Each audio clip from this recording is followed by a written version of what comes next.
the left side of my brain wanted to talk. I don't actually know if it's the left side of my brain, I just say that.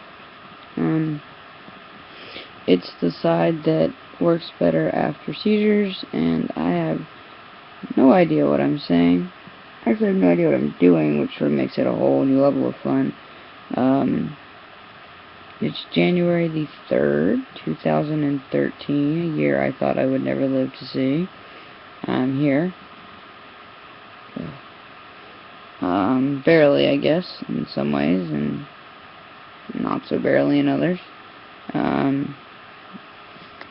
It's been a pretty fucking rough week. My seizure meds aren't working really well anymore, and I'm averaging 1 seizure every day, or 2 or 3. It's been almost every day. I just got finished cleaning all the blood off my face. I don't know what I banged my head on. I have skin glue on my head because my head wouldn't stop bleeding. My ears have stopped bleeding long enough, I think, to record this.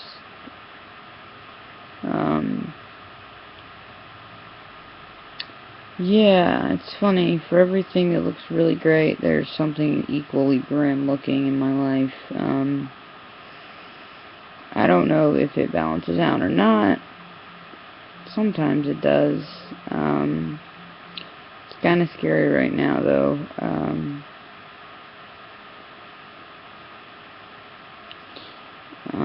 Because either I need work or I need disability to go through, and neither one of those processes is a fast process. And the thing that's so scary is how sick I am. If I had a job, I feel like I could hold it, but it would be really difficult. It would have to be the kind of job that I really cared about. Which is another thing that's so difficult. With an economy this bad, you, in theory, you shouldn't be picky about what kind of work you get and what kind of work you do, and on a grand scale, I'm not, but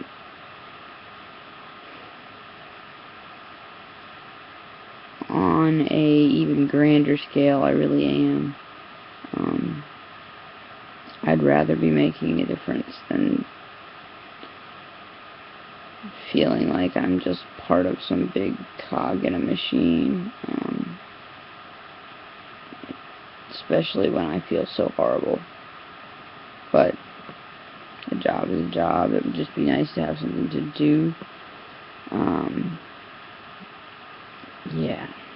So that's a big struggle right now, and a big concern, and a big worry. I would love to just say, screw it, I'm going back to school, but I don't know that that would necessarily be any more financially sustainable at this point. And at a mental juncture, it's really probably the worst decision I could make long term, but I don't know that I particularly care about my grades at this point. I'm getting into grad school, which has been for a very long time the reason why I haven't gone back to school. That and the process is absolutely daunting for somebody who struggles with applications, filling things out, finding things, remembering things, which is most of also the job application process. Remembering things you've done in your history. I don't know. It's gotten kind of scary how well I can fake that I haven't had a seizure or that I don't have any memory loss. I spent 2 days around my family and I had no idea who they were. I knew they were safe people. I knew they were okay. And I knew to trust them and try to figure out what was going on. But I had no idea who they were.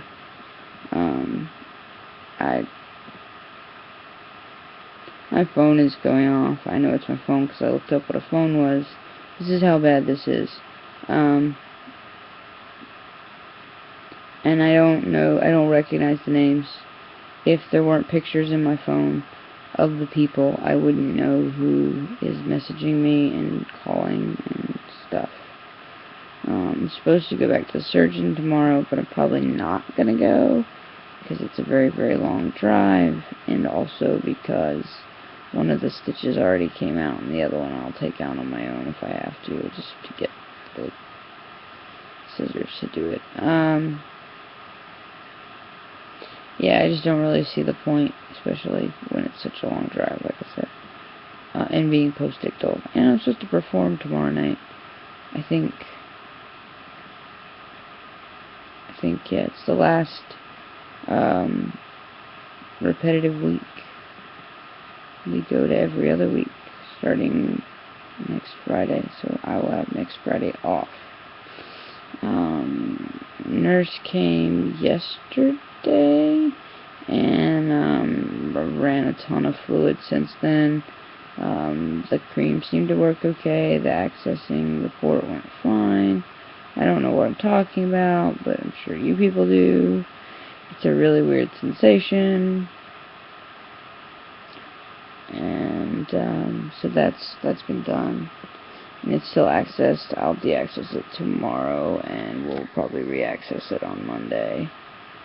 It's just insane. Like, somebody who has a needle put in their chest every week doesn't make sense that they're working, or that they want to be, or that they could be. It's just to be in this really odd place. So, it's just difficult and very frustrating.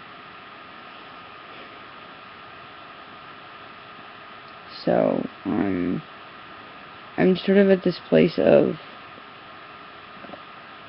and I think I've been here for a while, and it's maybe because I can only talk with part of my brain and the logical part more than anything, that has sort of sorted out the more emotional issues. I'm not sure, but I feel like I've been in this very dyad, dualistic world for a while, and I don't think, for a while I thought maybe it was the effect of being on testosterone, and that maybe that I had a better, not a better, but a different approach to my emotions. But I don't really think that's the case. I think it is absolutely situational, and it is a chosen approach versus a hormonally induced state of mind. But there's definitely a dualism that exists in me where I am, and maybe this is what I was searching for so long, but there's a absolute part of me that can shut up all of the panic about what's going to happen and what needs to happen and what should be happening and what's not happening. That's still there. It's never gone away. It doesn't go away, but there's a part of me that somehow has learned to turn it off and be reverent of it, which I think is important. So it's never like I give up on a future or work or whatever it is that's sort of the long term in my mind. But there's a really strong part of me that values the moment and values the friendships that I have and people in my life and living, being able to take the next painful breath, and being at a point where, yes, like every other person who is sick, I hate being in bed. I hate spending time here. I hate not being out in part of the world out there. I hate looking out my window and wishing about what could be, but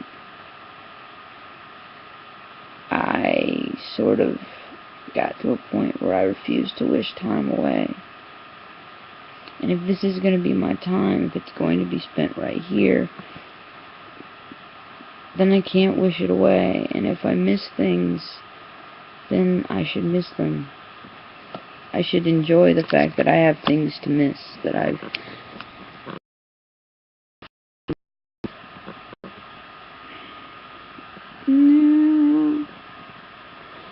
had the experiences in my life of things to miss, I guess, sort of, which is really strange, I'm sure, but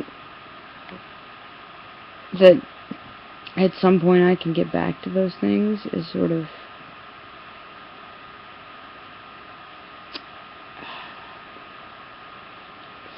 I don't know. One of my favorite ways somebody's ever described me was my 8th grade English teacher, and she described me as quietly bold, which makes me a conundrum in and of itself, I think, too, but I think there is this quietly bold, scared bravery towards hopefulness in my attitude, and I don't know where that comes from or when it showed up, but it's here, and it's January. A year ago, I can't imagine that my life would be what it is now. 2 years ago, I could have never imagined. I have lost so much to this illness. I've lost everything. And in a way, I've gained everything, too. And it's really bittersweet to think about. And it's painful.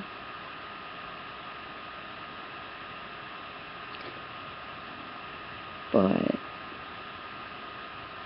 it's my life, and I can't change it. As far as my past, I can change how I look at it. I can change how I make each breath happen today. And living a life where you plan on having as many breaths as you can, and being in a moment where you don't know if you can take your next. I think it maybe calls for a dualism in your head between living in the moment and living your life. And therapy didn't solve that for me. That was always our big question. I don't know how successful I am at doing it. Obviously, it's still there, but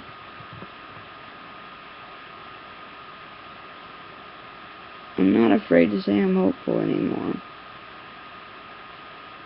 And I'm not optimistic. That's the wrong word.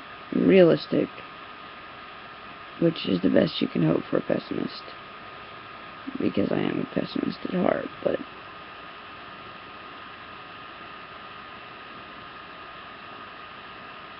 I don't know. It's out there.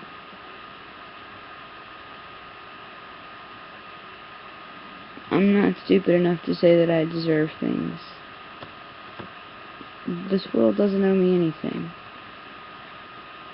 But I sure as fucking gonna fight for them. So, I hope you all had a happy new year, and I hope that 2013 is gonna be the best year ever. 'Cause why not? Right?